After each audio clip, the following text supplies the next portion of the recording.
Buenos días, tengan compañeros y asesor. Soy Alejandro Erubiel Víquez Cruz. Estoy inscrito en la Universidad Virtual del Estado de Guanajuato en el módulo Derecho Procesal Civil 2 y estamos atendiendo al reto 4. Déjenme compartir pantalla para que esto sea más gráfico.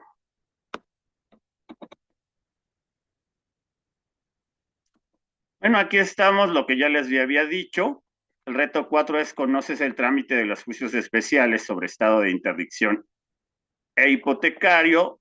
Mi matrícula es la 24010919. Nuestro asesor es el maestro en Derecho, Gerardo Espinosa Rubio, y se supone que hoy es la fecha en que entregaré este reto. Entonces, seguiré compartiendo pantalla para que veamos más o menos. Yo escogí el estado de interdicción en los códigos civiles, procesales civiles de los estados de Tamaulipas y Guanajuato. Básicamente, en el Código de Procedimientos Civiles del Estado de Guanajuato, lo podemos ver aquí, se maneja del artículo 702 al 704. Aquí podemos ver a grosso modo en qué consiste, puede ser solicitado por el cónyuge, por los herederos legítimos o por el MP.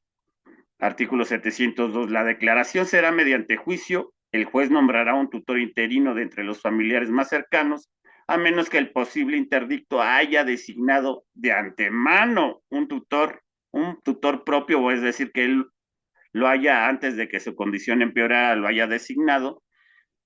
Seguimos de no haber designado en el caso anterior, el juez nombrará un tutor interino o una persona de entre los familiares o de una persona de reconocida honorabilidad, persona o amigo y que no tenga intereses o dependencia con el solicitante de la declaración. Si hay un tutor interino o el posible interdicto quiere intervenir en el juicio, no se le impedirá, solamente que el intermediario o el que se hará cargo será el juez, el tutor interino. Para la demencia nos explica el código que se requiere de dos exámenes que tengan coincidencia, expedido preferentemente por médicos alienistas, esto es, con médicos especialistas en enfermedades mentales. Se presenta la demanda con los documentos o pruebas que acrediten el estado de interdicción y el juez admitirá la demanda y dictará las medidas provisionales para el resguardo de los bienes y para el resguardo de la persona en estado de interdicción. El juez reconoce, es decir, hace un reconocimiento judicial sobre la persona que esté, esté en el estado de interdicción, en el posible estado de interdicción, junto con el MP y los peritos médicos, inclusive la persona que interpuso el juicio. Llevado este reconocimiento judicial, se da vista al representante del MP para salvaguardar los intereses y derechos de la persona. Se notifica, se dicta sentencia favorable o negándola. Si es favorable, se declara el estado de interdicción y si no es favorable, pues la persona sigue gozando de todos sus derechos. Si es favorable, se nombrará un tutor propietario ya no interino. Mientras que en el estado de Tamaulipas, veámoslo aquí en la pantalla rápidamente, en el del artículo 568 en adelante, nos dice que deben establecerse una demanda que contenga los datos del posible interdicto, nombre de domicilio, edad civil, estado civil, perdón, y residencia actual. Los nombres de los familiares directos hasta el cuarto grado, si es que tiene cónyuge, y el nombre propuesto del posible tutor o curador. Una exposición de hechos para justificar la demanda, diagnóstico y pronóstico de la enfermedad formulado por un médico acompañado del o de los certificados respectivos, la especificación de bienes o listado de bienes del incapaz que deben de ser sometidos a custodia judicial y la especificación del parentesco o vínculo consanguíneo del promovente. El juez nombra un tutor interino y un curador que proteja los bienes de la persona, así como a la persona misma mientras dure el juicio. Se ordena la valoración médica pericial por médicos especialistas en enfermedades mentales. Aquí nos acota que pueden ser psiquiatras o neurólogos. y hay una audiencia del estado de interdicción donde el juez, el MP y los médicos examinan a la persona. Supongo que harán un cuestionario respectivo. Los peritos realizarán un informe precisando la enfermedad, pronóstico de la misma y características del estado actual de la persona que se declare en estado de interdicción y un posible tratamiento futuro. Se dicta una sentencia en caso de ser afirmativa se nombrará un tutor definitivo y un curador. La sentencia sí es apelable y puede ser modificada, incluso revocada. Cada año se tendrá que verificar un examen que asegure que las condiciones del interdicto han cambiado o continúan en el mismo estado que estaban en el año anterior. Quien promueve este castigo sin razón será castigado con las sanciones correspondientes, pues ya que actúa con dolo. Ahí está el artículo 577. Las costas serán a cargo del incapacitado promovente. Aquí yo escribí las diferencias, por ejemplo, en el caso del Código Procesal Civil de Guanajuato, da la posibilidad de la intervención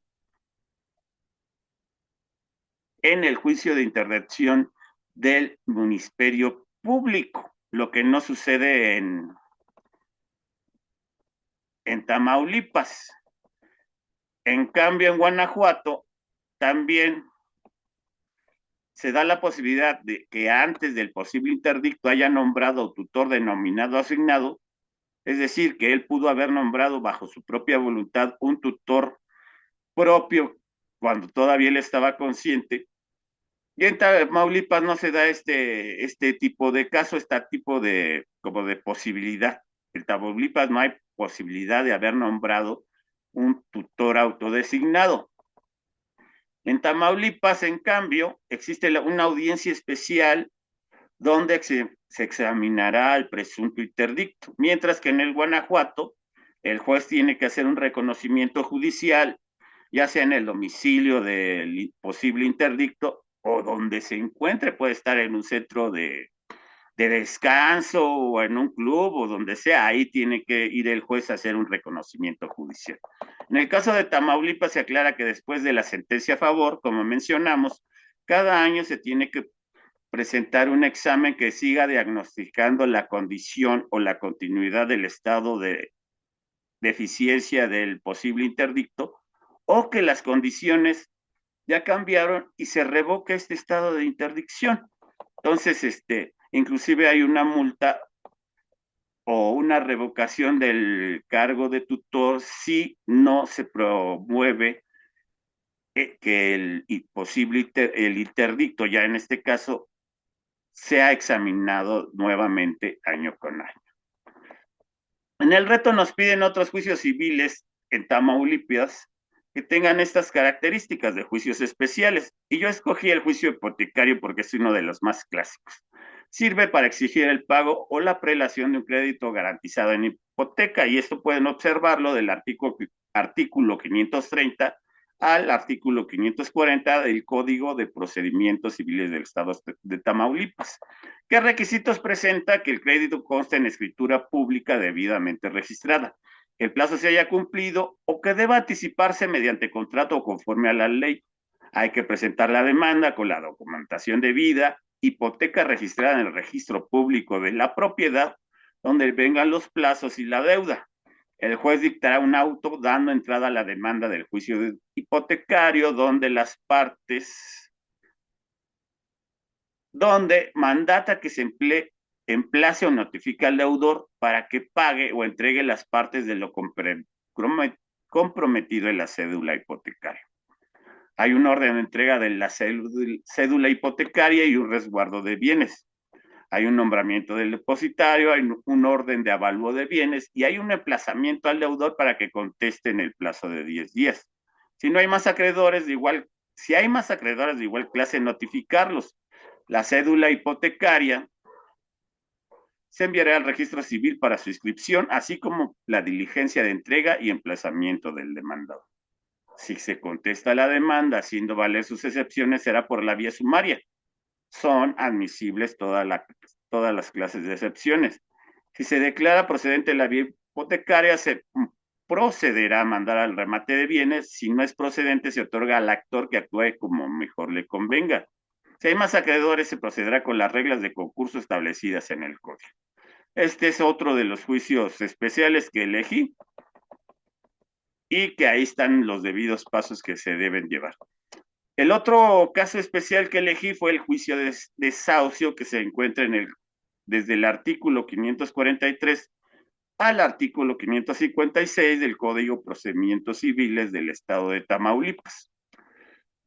Entonces, grosso modo nos dice que procederá por la vía sumaria el juicio entablado contra alguien que ocupe una finca o un local o no haya pagado 2 mensualidades o más.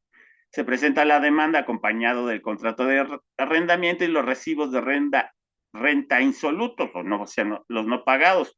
Puede promover el juicio dueños, posesionarios o usufructuarios o apoderados o representantes legales de ese local o establecimiento que fue arrendado. La demanda procederá contra el arrendatario o sus causavientes o inclusive con quien se encuentre en el local. Presentada la demanda, el juez requerirá al inquilino para que dé respuesta con el pago y con plazos dependiendo del uso que le dé al inmueble para que desaloje. De ser necesario, el actor puede requerir el embargo de bienes para que se le garantice el pago de pensiones atrasadas. Se le dan 3 días para que conteste poniendo las excepciones necesarias sin importar su clase. Será domicilio legal el del inmueble reclamado, se entenderá con quién habita el inmueble, demandado, familia o empleados. De estar cerrado, se entenderán con vigilantes o vecinos dando a conocer el motivo de la diligencia. Si en el requerimiento se llegara a demostrar que los pagos han sido hechos, se dará cuenta al juez para finalizar el procedimiento, siempre que no los objete el actor. El deudor puede solventar el costo de lo adeudado desde el requerimiento hasta el término fijado para la desocupación. Se pueden oponer excepciones por ambas partes antes del término fijado para el desalojo. No verificándose la desocupación por el juez, se dictará sentencia dentro de los próximos 5 días. Si no se ha hecho el pago, se procederá al lanzamiento con quien se encuentre en el establecimiento. No importando romper cerraduras, si hay bienes dentro, se dejará constancia por escrito de estos bienes, los cuales se quedarán como embargados. De ser necesario, se puede llegar incluso al uso de la fuerza si así lo solicitan, o en caso de negligencia. Los bienes embargados son susceptibles de remate. Si se justifican las excepciones, el juez condenará al actor al pago de daños y perjuicios. El desahucio no exime a los participantes de la querella a que entablen otros juicios de responsabilidad relativos a la querella. Bien, compañeros, esa es mi participación con respecto al reto 4. Entonces, pues que tengan un bonito fin de semana. Gracias.